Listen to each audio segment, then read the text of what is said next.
Hoy vamos a ver un pasaje en nuestro estudio del Evangelio de Marcos que cada vez que lo leo, tal como lo hice esta semana en mi estudio, me deja muy impactado. También me deja un poco enojado al ver a estas personas que expresan toda su ira contra el Cordero de Dios. Pero también me deja con un sentido de agradecimiento porque sé que si yo hubiera estado allí, hubiera sido parte de esa multitud. Aún así, vemos que Jesús cargó la ira de ellos y la nuestra. El mensaje de hoy se denomina La noche anterior al Calvario. Está basada en Marcos capítulo 14, versículos 43 al 72. Vaya, por favor, en su Biblia a Marcos capítulo 14. Vamos a comenzar con el versículo 43.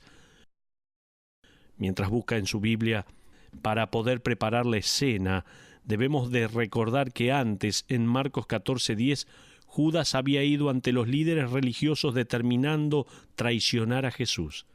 Realmente, no sabemos y solo podemos especular en cuanto a por qué le traicionó, por qué pasó a ser un traidor. Quizás la única razón por la que él seguía a Cristo era porque Jesús, siendo el Mesías, iba a ser el rey sobre el imperio romano. Entonces quizás en algún punto él descubrió que Jesús no iba a derrocar a Roma, no iba a establecer su reino, sino que iba a morir. Judas, siendo un celote, no podía comprender al hombre que había seguido por 3 años, dejándolo todo y entregándose tal como él debe haber percibido. Judas, como resultado, entrega al Señor por 30 piezas de plata. Se ha sugerido que esto probablemente era una remuneración por sus 3 años y medio de pobreza. No estoy convencido de eso, ya que 30 piezas de plata en nuestros tiempos es el equivalente a unos $25. Ese era de hecho el precio de un esclavo de segunda línea. En aquella época, si un esclavo había sido lastimado por un animal o tenía algún problema físico, se lo vendía por solo 30 piezas de plata. Pienso que Judas quizás estaba haciendo algo por amargura. Él estaba diciendo, en efecto, Jesús no me sirve. De hecho, es menos importante para mí que un esclavo inválido. Si me dan 30 piezas de plata, se lo entrego. Eso preparó el escenario para lo que los líderes religiosos necesitaban. Jesús, como ya hemos visto, estaba orando en el huerto de Getsemaní.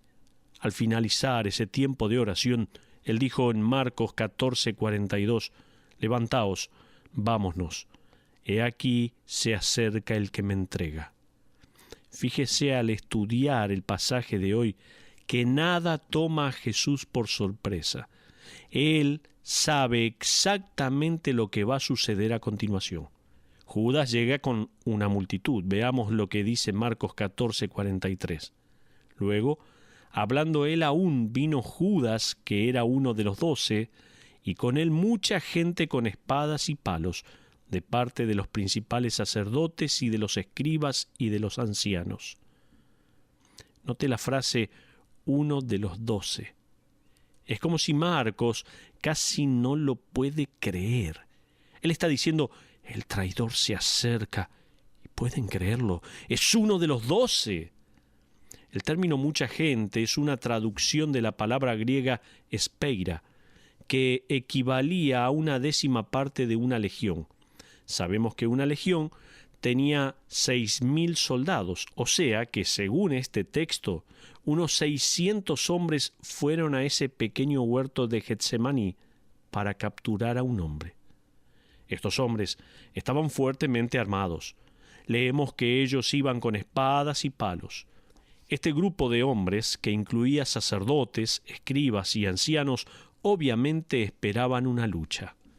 Uno tiene que tener en cuenta que estos mismos hombres días atrás habían capturado a un insurrecto.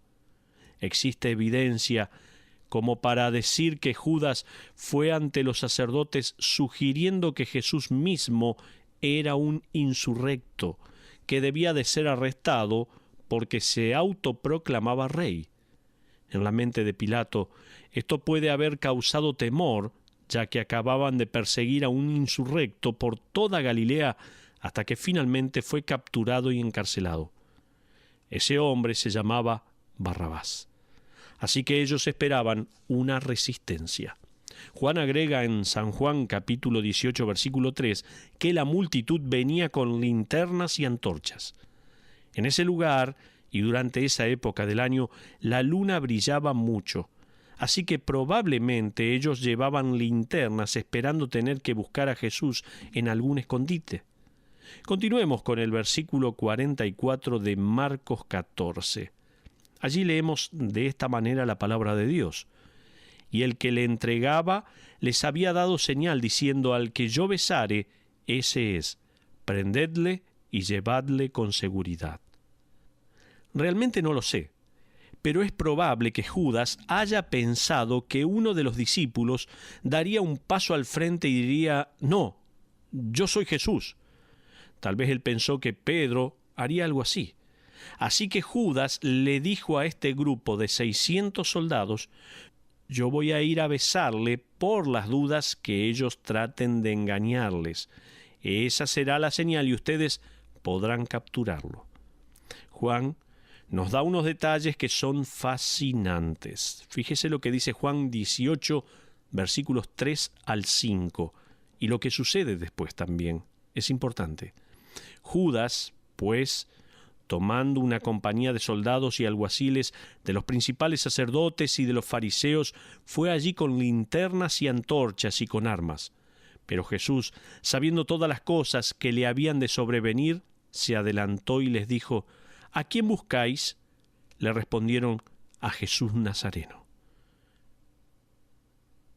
Luego Jesús dice algo muy interesante. En el original, él simplemente dice ego eimi, lo cual significa literalmente yo soy. Jesús no dijo yo soy el que buscan o soy yo. No, él dice yo soy. ¿Le suena familiar eso? Usted recordará que en Éxodo 3, 13 al 14, cuando Moisés estaba hablando con Yahvé, le dice: voy a regresar al pueblo y ellos no me van a creer que he hablado con Dios. Debes darme alguna información. ¿Qué puedo decirles acerca de ti? ¿Cuál es tu nombre? Dios le dijo: diles que yo soy. Te ha enviado. Yo soy, nadie puede ponerme un nombre ni atarme al tiempo. Soy soberano.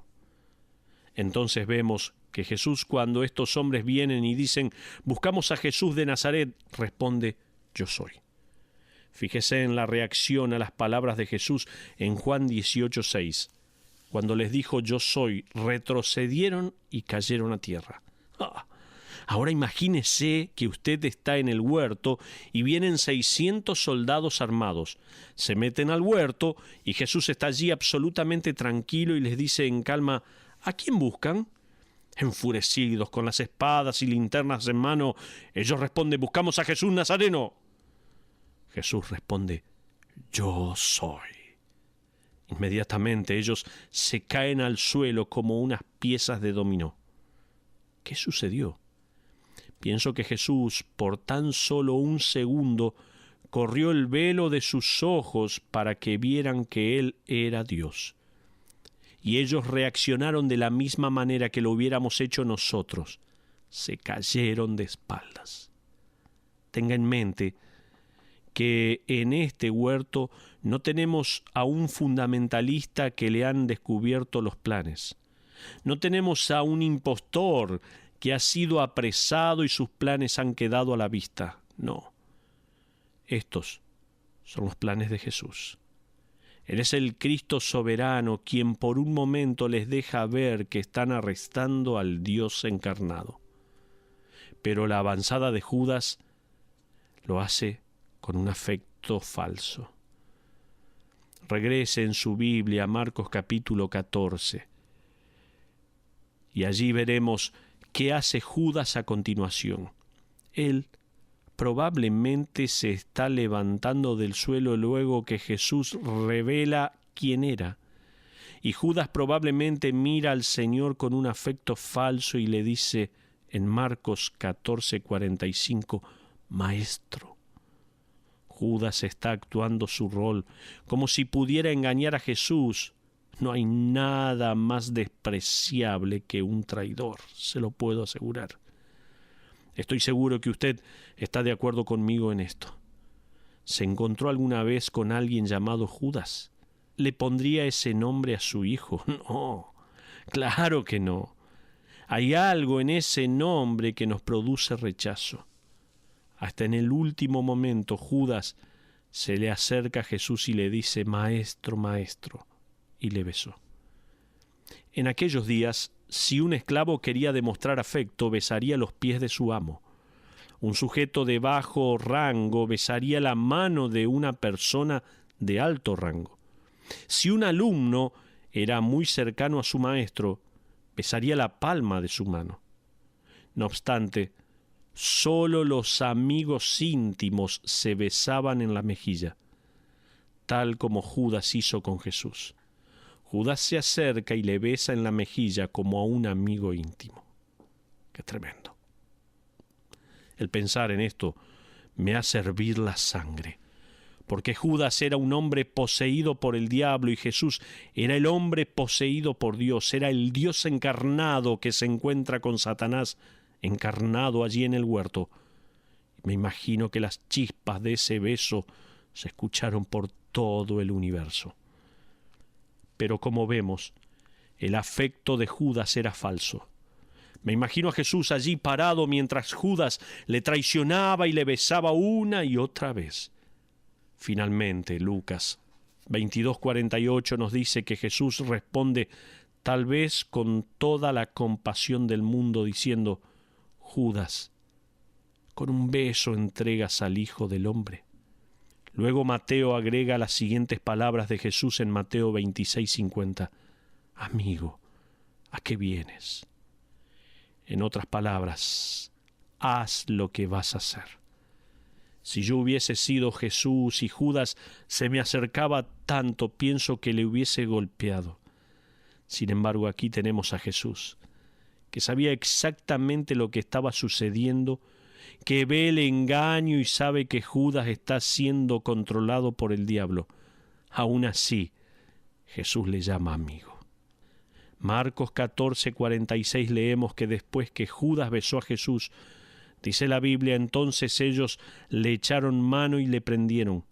Desde luego que no necesitaban hacer esto, y luego en el próximo versículo leemos, pero uno de los que estaban allí, sacando la espada, hirió al siervo del sumo sacerdote, cortándole la oreja.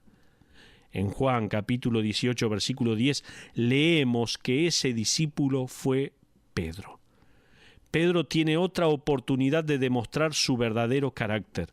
Él desenvaina la espada y le corta la oreja al siervo del sumo sacerdote. Esto es tan típico de alguien como Pedro. Él siempre hablaba sin pensar antes, y en este versículo, él dispara sin antes apuntar. Quizás él quería herir al sumo sacerdote, no lo sabemos. Me imagino que es probable que el siervo se haya puesto en el camino para proteger al sumo sacerdote, y así fue como recibió la herida. El Señor hace algo que no había hecho antes, cura una herida abierta.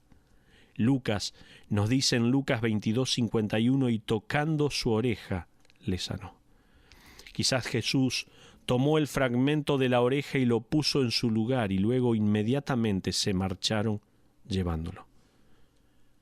Y el Señor Jesús anuncia su soberanía. Fíjese ahora lo que dice Jesús mientras se marchaba del huerto. Él anuncia su soberanía en Marcos 14, 48 y 49. Dice la palabra de Dios en esos versículos, ¿como contra un ladrón habéis salido con espadas y con palos para prenderme? Cada día estaba con vosotros enseñando en el templo y no me prendisteis, pero es así para que se cumplan las Escrituras.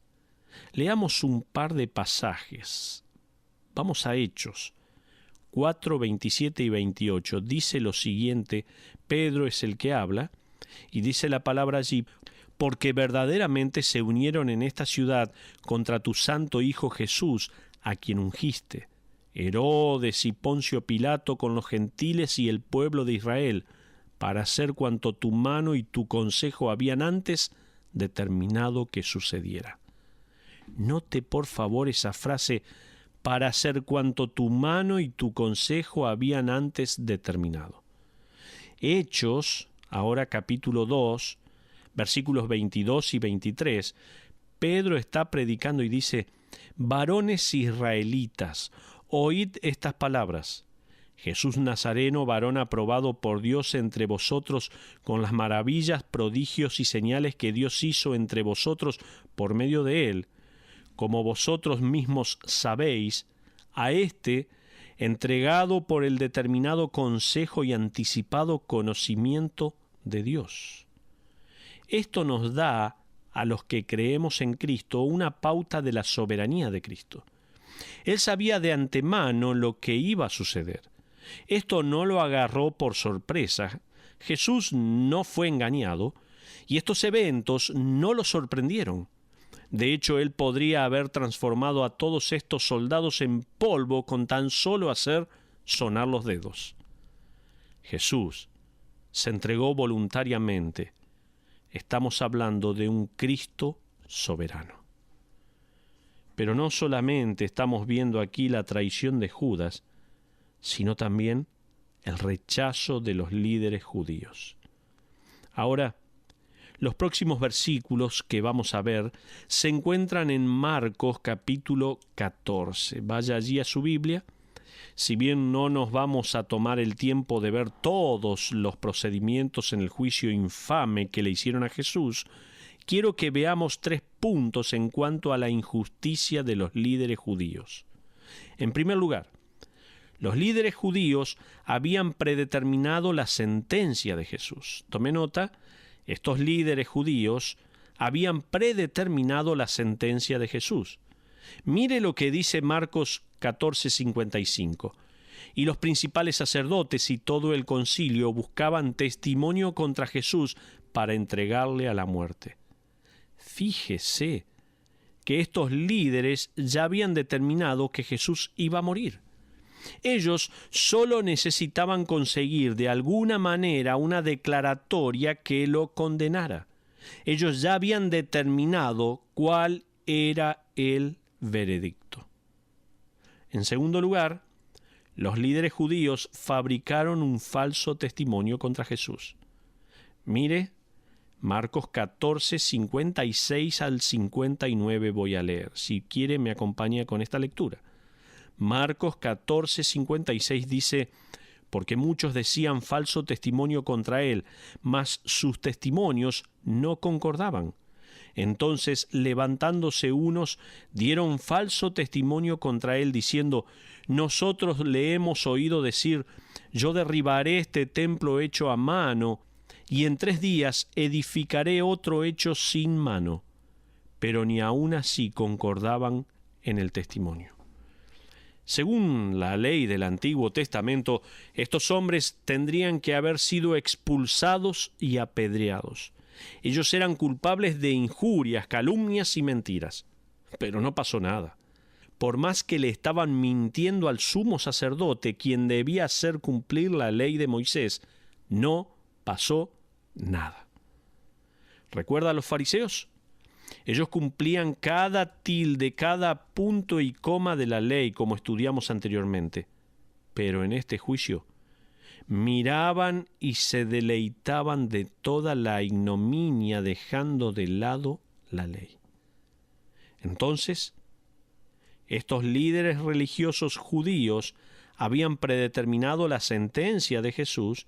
En segundo lugar, fabricaron un falso testimonio contra el Señor. Y en tercer lugar, los líderes judíos le negaron una defensa adecuada a Jesús. Estos líderes habían predeterminado la sentencia, habían fabricado un falso testimonio y habían prohibido una defensa adecuada del Señor.